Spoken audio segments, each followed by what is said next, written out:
Assalamualaikum warahmatullahi wabarakatuh.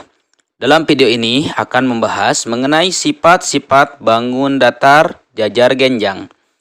Jajar genjang atau jajaran genjang adalah bangun datar dua dimensi yang dibentuk oleh dua pasang rusuk yang masing-masing sama panjang dan sejajar dengan pasangannya, dan memiliki dua pasang sudut yang masing-masing sama besar dengan sudut di hadapannya. Jajaran genjang termasuk turunan segi empat atau persegi panjang yang mempunyai ciri khusus. Contohnya, ini adalah persegi panjang, kita serongkan ya, maka akan membentuk jajaran genjang. Nah, jadi arti dari genjang itu adalah serong ya, atau persegi panjang kita serongkan maka akan membentuk jajaran genjang. Oke, seperti itu ya arti dari jajar genjang. Kemudian mengenai sifat-sifatnya ya, sifat-sifat dari jajar genjang kita perhatikan. Yang pertama, sisi-sisi yang berhadapan sejajar dan sama panjang. Maka kita perhatikan sisi-sisinya ini ya, maka ini saling berhadapan dan sama panjang ukurannya. Kemudian kita lihat yang atas ini juga ya, memiliki sisi yang berhadapan sejajar dan sama panjang. Kemudian sifat yang kedua, sudut-sudut yang berhadapannya sama besar. Kita perhatikan sudut. Nah, ini ya. Sudut ini sama ukurannya. Ketika kita ukur dengan menggunakan busur, maka ini sama ya. Besar sudutnya sama. Kemudian sudut yang satunya lagi ini ya saling berhadapan, ini juga sama besarnya. Kemudian yang ketiga, jumlah sudut-sudut berdekatan 180 derajat. Maka kita hitung ya, misalkan di sini antara sudut yang satu dengan sudut yang satunya lagi, misalkan kita mau mengukur yang sebelah kanan ya, misalkan ini. Nah, sudut yang satu yang di bawah dengan sudut yang di atasnya itu ketika kita dijumlahkan maka akan berjumlah 180 derajat. Nah, ini yang sudut atas adalah 65 derajat ya, ditambah dengan 115, maka berjumlah 180 derajat. Oke ya, silakan dicoba di rumah.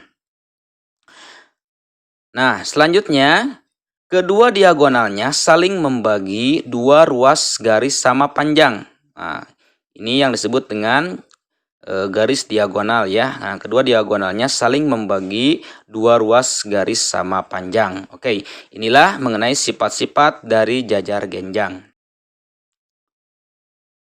Selanjutnya contoh ya, kita contoh menghitung bangun datar jajar genjang di samping ini.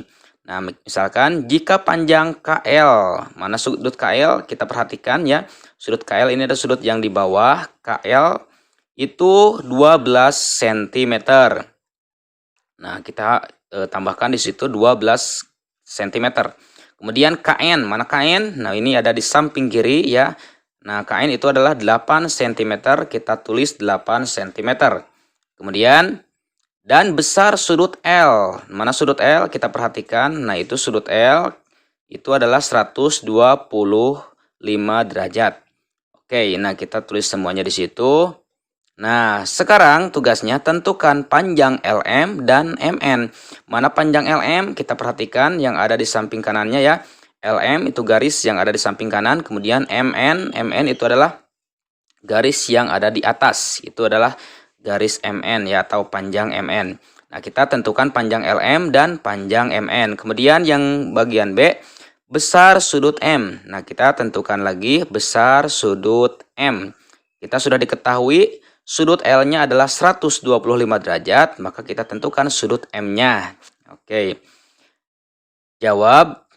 Nah, yang pertama panjang LM, itu panjang LM sama dengan panjang KN. Ya, kenapa? Karena itu saling berhadapan ya. Sudut LM dan sudut KN itu saling berhadapan dan sama panjang. Berarti sudut LM itu sama dengan sudut KN. Apabila sudut KN-nya adalah 8 cm, maka sudut LM-nya juga sama 8 cm ya. Jadi oleh karena itu sudut LM sama dengan sudut KN itu sama-sama 8 cm. Jadi jawabannya adalah sudut LM adalah 8 cm. Kemudian kita tentukan sudut MN yang ada di atas ya. Sudut MN itu sama dengan sudut KL. Nah, sudut KL di sini sudah diketahui yaitu 12 cm. Berarti sudut MN pun juga itu akan sama ya. Jumlahnya adalah 12 cm ya, karena garis bawah dengan garis atas sejajar ya, itu sama panjang. Apabila sudut KL-nya adalah 12 cm, maka sudut MN-nya pun juga 12 cm. Jadi jawabannya sudut MN adalah 12 cm. Oke, seperti itu ya mengenai jawaban bagian A. Sekarang kita tentukan mengenai besar sudut M. Nah, sebagaimana kita ketahui bahwa ketika kita akan menghitung ya besar sudut yang berdekatan itu 180 derajat. Nah, menurut sifat jajar genjang, besar sudut L ditambah sudut M, maka itu akan berjumlah 180. Nah, berarti bagaimana cara menghitungnya supaya kita mengetahui sudut M?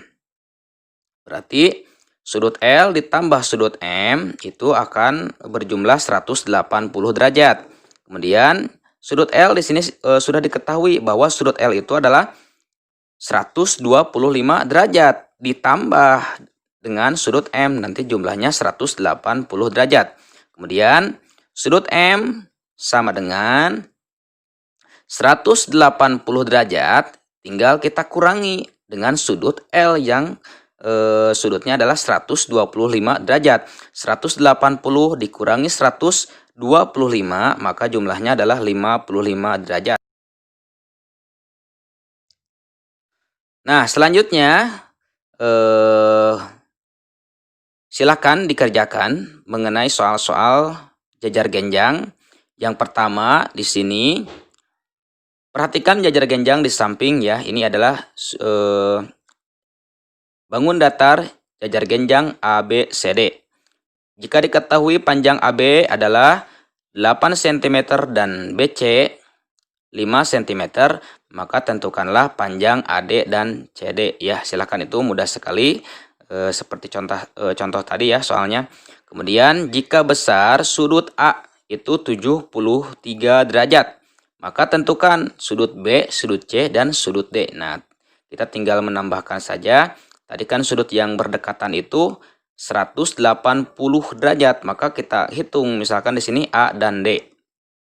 A-nya sudah diketahui 73 derajat, maka kita tinggal kurangkan saja ya.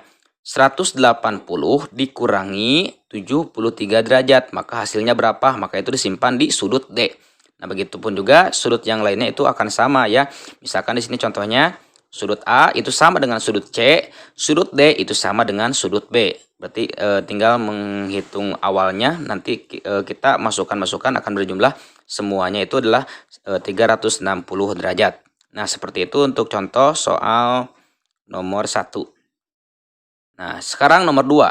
Suatu jajar genjang mempunyai keliling. Nah, ini keliling ya. Berarti kita tinggal menghitung sisinya ada 4. Nah, tinggal ditambahkan nanti akan berjumlah 66 cm. Nah, salah satu panjang sisinya adalah 11 cm. Tentukanlah panjang sisi yang lain. Nah, kita contohkan ini adalah sebuah bangun datar jajar genjang. Nah, sudah diketahui salah satu sisinya adalah 11 cm. Sedangkan keliling jajar genjang semuanya 66 cm. Berarti kita tentukan sisi-sisi yang lain. Nah, ini ya misalkan 11 cm berhadapan berarti berapa? Kemudian yang atas dengan yang bawah itu berapa? Nanti dijumlahkan, jumlahnya jadi 66 cm. Selanjutnya, yang nomor 3. Besar sudut P pada jajar genjang PQRS besarnya setengah dari besar sudut Q. Nah, jadi sudut P itu setengah dari sudut Q. Nah, kita tinggal membagi saja ya, 180 derajat itu kita tinggal dibagi saja. Akan membentuk jajar besar sudut seperti apa jajar genjang yang akan dibuat ya. Misalkan di sini besar sudut P setengah dari besar sudut Q, berarti 180 tinggal bagi berapa, nanti hasilnya yang P berapa, yang Q berapa. Dan hasilnya sudut P itu besarnya setengah dari sudut Q. Nah, oke, itu mungkin ya awal-awalnya dikasih tahu dulu. Silakan selanjutnya dikerjakan secara mandiri 3 soal berikut ya. Mudah-mudahan dengan video ini membantu kalian belajar di rumah ya. Silakan dikerjakan dengan baik dan benar. Sekian dulu. Assalamualaikum warahmatullahi wabarakatuh.